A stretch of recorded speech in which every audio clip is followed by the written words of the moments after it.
Hello student, good morning. Standard है 5, subject है हिंदी। उसमें पार्ट है चौथा, पोंगल का त्यौहार, द फेस्टिवल ऑफ पोंगल।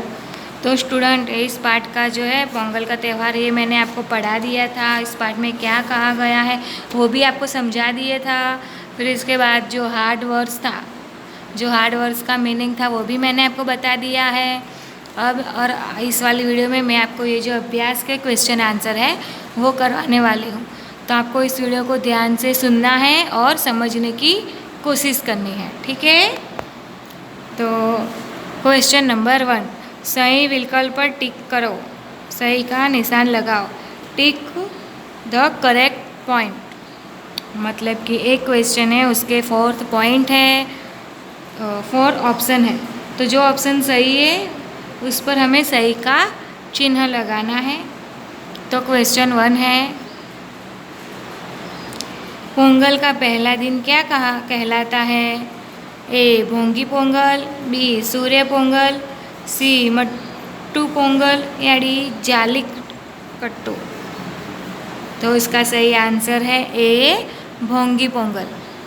अब है क्वेश्चन नंबर 2, भोंगी पोंगल को किसकी पूजा होती है? भोंगी पोंगल को किसकी पूजा होती है? तो इसके ऑप्शन है ए सूर्यदेव की, बी इंद्रदेव की, सी अग्निदेव की या डी पशुओं की। तो इसका सही आंसर है बी इंद्रदेव की। अब है क्वेश्चन नंबर 3, सूर्य पोंगल को क्या किया जाता है? तो उसके ऑप्शन है, सभी लोग नदी में नहाते हैं, ऑप्शन बी पशुओं को सजाया जाता है, ऑप्शन सी खेतों में बीज बोए जाते हैं या ऑप्शन डी फसलों को काटा जाता है। तो उसका सही आंसर है ऑप्शन सी, खेतों में बीज बोए जाते हैं। क्वेश्चन नंबर 4, मट्टू पोंगल को किसकी पूजा की जाती है? तो उसके ऑप्शन है ए सूर्यदेव की, बी इंद्रदेव की, सी पवन देव की या डी पशुओं की। तो इसका सही आंसर है डी पशुओं की। अब है क्वेश्चन नंबर 2, निम्नलिखित प्रश्न के उत्तर लिखो। इसमें फर्स्ट है, क्वेश्चन नंबर 1 है, भोंगी पोंगल के दिन किसकी पूजा की जाती है तथा क्यों? तो इसका आंसर है, भोंगी पोंगल के दिन भगवान इंद्र की पूजा की जाती है, क्योंकि खेतों में फसलें तभी लहराएगी जब इंद्र देवता समय पर वर्षा करेंगे।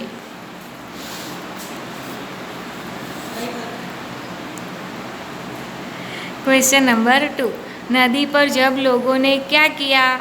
नदी पर सब लोगों ने क्या किया? तो उसका आंसर है, नदी पर सब लोगों ने स्नान करके इंद्र देवता से अगले वर्ष फिर से आने की प्रार्थना की। क्वेश्चन नंबर 3, सूर्य पोंगल के दिन क्या क्या किया जाता है? उसका आंसर है, सूर्य पोंगल के दिन सूर्य देवता की पूजा की जाती है और खेतों में बीज बोए जाते हैं। क्वेश्चन नंबर 4, मट्टू पोंगल के दिन पशुओं की पूजा क्यों की जाती है? तो पशु न हो तो फसल कैसे होगी, इसलिए मट्टू पोंगल के दिन पशुओं की पूजा की जाती है। क्वेश्चन नंबर 5, जाली कट्टू क्या है? इसे मनाने पर प्रतिबंध क्यों लगाया गया? तो जाली कट्टू एक प्रतियोगिता है। इस प्रतियोगिता में भाग लेने वाले युवकों को कभी चोटें लग जाती थी और कई बार मृत्यु भी हो जाती थी, इसलिए जाली कट्टू मनाने पर प्रतिबंध लगाया गया है। अब है क्वेश्चन नंबर 3, सही शब्द चुनकर रक्त स्थान भरो। Fill in the blanks by choice the correct words. सबके चेहरे पर डैश डैश और मस्ती थी। तो क्या था? उमंग और मस्ती थी। माँ ने सारा घर साफ करके फूलों से सजाया। तो उसका आंसर क्या हुआ? फूलों। फिर नेक्स्ट है, सभी घरों के फालतू सामानों को इकट्ठा करके खाली जगह जलाई गई। तो क्या? आग जलाई गई। फोर्थ है, फसलों को सूर्य देवता ऊष्मा और ऊर्जा देते हैं। क्वेश्चन नंबर 4, पढ़ो और समझो। Read and understand. गांव में उत्साह का माहौल है। सभी बच्चे उछल कूद मचा रहे हैं।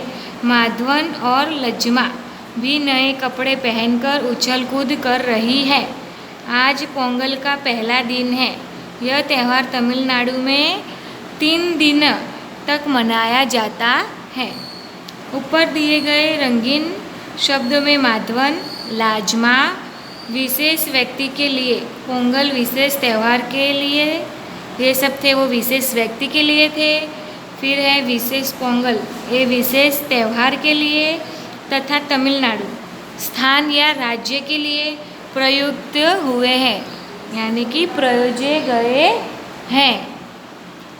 ऐसे शब्द को व्यक्तिवाचक संज्ञा कहते हैं।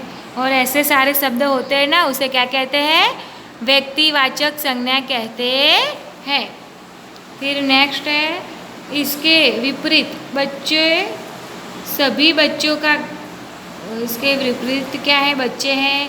फिर गांव है वो, तथा त्यौहार शब्द सभी त्योहारों का बोध करा रहे हैं। इसी ऐसे शब्द को जातिवाचक संज्ञा कहते हैं। तो अब है क्वेश्चन नंबर 5, निम्नलिखित शब्दों के वचन बदलो। Change the number of the following. तो उसमें फर्स्ट है बच्चा, तो उसका वचन परिवर्तन होगा बच्चे। फिर नेक्स्ट नंबर 2 पर है नदी, तो उसका वचन परिवर्तन होगा नदियाँ। फिर नेक्स्ट है नंबर 3 पर है बात, बात का वचन परिवर्तन होगा बातें। फिर नेक्स्ट है बहन, बहन का वचन परिवर्तन होगा बहनें। फिर नेक्स्ट है रात, रात का वचन परिवर्तन होगा रातें। फिर है पुस्तक, पुस्तक का वचन परिवर्तन होगा पुस्तकें। अब है क्वेश्चन नंबर 6, विशेषण। विशेषण का होगा ऑब्जेक्टिव। जो शब्द संज्ञा या सर्वनाम की विशेषता बताते हैं वे विशेषण कहलाते हैं। तो उसका लिखना है, निम्नलिखित वाक्य में विशेषण शब्द को रेखांकित करो। यानी कि जो शब्द विशेषण है उसके नीचे हमें अंडरलाइन करना है। उसमें फर्स्ट है, आज बच्चे बहुत खुश हैं। तो जो खुश है उसके नीचे अंडरलाइन होगी, वो शब्द विशेषण है। फिर है नेक्स्ट नंबर 2 पर है, सभी घर सुंदर लग रहे हैं। तो जो सुंदर शब्द है वो विशेषण है, उसके नीचे हम अंडरलाइन करेंगे। नंबर 3 पर है, माँ स्वादिष्ट खीर बनाएगी। तो ये स्वादिष्ट शब्द है वो विशेषण है, तो हमें उसके नीचे अंडरलाइन करनी है। नंबर 4 पर है, इन चीज़ों से नया दान पैदा होगा। तो नया के जो नया शब्द है उसके नीचे हम अंडरलाइन करेंगे। नंबर 5, त्यौहार के अंतिम दिन पशुओं की पूजा होती है। तो जो अंतिम है उसके नीचे अंडरलाइन करेंगे। नंबर 6 पर है, ज्वार के ताज़े बीज आंगन में दिखाई दिए। तो ताज़े के नीचे अंडरलाइन होगी। नेक्स्ट है, पशुओं को उनकी मनपसंद चीज़ें खिलाई जाती हैं। तो मनपसंद शब्द है वो विशेषण है, तो उसके नीचे अंडरलाइन करेंगे। फिर लास्ट है, दादाजी ने सबको नए वस्त्र दिए। तो जो नया शब्द है उसके नीचे अंडरलाइन करेंगे क्योंकि वो विशेषण है। तो स्टूडेंट, यहाँ हो गया हमारा ये पार्ट 4 पोंगल का त्यौहार, वो हो गया पूरा कंप्लीट। तो आपको क्या करना है, आपको ये जो अभ्यास है और हार्ड वर्ड्स थे वो आपको होमवर्क की बुक में भी लिखने हैं और अपनी ये हिंदी की नोटबुक है उसके अंदर भी लिखने हैं। ठीक है स्टूडेंट, थैंक यू।